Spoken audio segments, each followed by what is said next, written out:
Gwotalabye sebo honorable Kyagulanyi ng'oyanjula abakulembeze b'ebyobufuzi ye muganda wo Mathias Mpuuga ali awo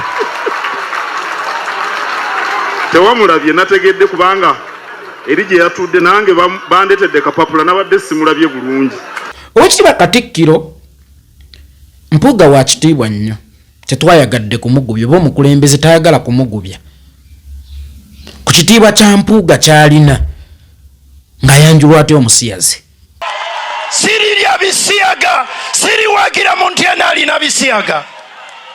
Bano be bakwano ba Kyagulanyi omusajja omumukwano we asinga mu America Minister wa Transport mu government ya Biden bwe baali bamulayisa yagamba bwati nagandi musanyufu nnyo okulayira olwaleero nga ne Bbawa nga ali wano naye kasituke agamba nti Bbawa ali ate naye musajja.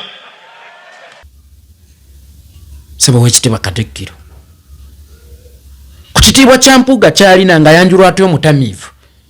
Baganda baffe abo saagana bafuula nsonga balina ebizibu bingi Dr. Bwanika abyogeddeko ng'ayanjulwa atya atategeera. Munnange oluusi tuba tetwagala bagubya bakitiibwa nnyo.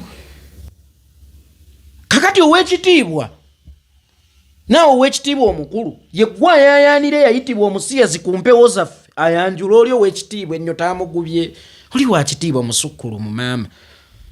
Abantu ne baga nti omusajja oyo bamuyita Peetero erinnya lye erimu ly'Ekijamani ye Peti n'eri erinnya lye oyo yatambuza abanuupu mu Amerika yonna. Sigenda kulya bisiyaga sigenda kuwagira bisiyaga ebisiyaga mbyegaana. buli kintu kyonna kye nali ntya kimaze okuntuukako era nkiyiseemu kati nkyatya ki? Ekyo sigenda kikkiriza. Ensonga endala enja musukkulumu nnyo tayinza kugubizibwa basiyazi ajje bamusiiga empitambi abasokoola obusokoozi bajje bamusiiga empitambi maama bajje bamusiiga ettamiiro bajje bamusiiga obutategeera. Munnange oyo alina kwanjulwa ba high class high ranked officers siffe bakaceere abatagwanidde kibi nnyo era kisudde bangi mu nnyanga abantu okulowooza nti gundi kyalina kubeera kike. Gundi oyo tasaanira ekyo gundi oyo kino tekimugwanidde gundi oyo kino tekimugwanidde kike kituufu oyinza okuba oli mu bbode y'abantu bekigwanidde naye lubaale tebamulondera.